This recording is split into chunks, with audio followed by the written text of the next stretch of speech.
Alright, so greetings wherever you are.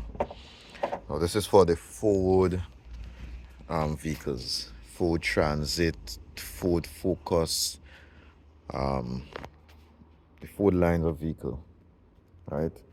That have communication issues, no starting issues, and weird issues when it comes to starting up and key issues and these kind of things. Now, a lot of times what happens is that this here, the ABS module, right, which is part of the communication. Now, sometimes what you can do is that you can reflow this IC here, right? Now, Ford uses this ABS modules that have this sort of push connectors. See it right there? Now, these connectors here, sometimes what happens is that they get loose. So you can solder them up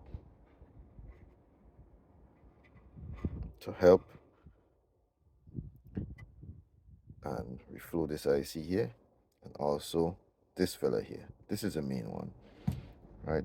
So you reflow this IC here. There's balls underneath the chip. Hopefully I can get a good picture of that. If you can see carefully, if you can focus. So there's balls underneath the chip. What happens is that they crack. When they crack, then you start having intermittent issues. So what will happen is that when the vehicle is cold, the vehicle will start as normal. But as soon as it gets hot, and if you know about thermal expansion, when it gets hot, the crack will expand and it will stop making contact. Then you will start having starting issues.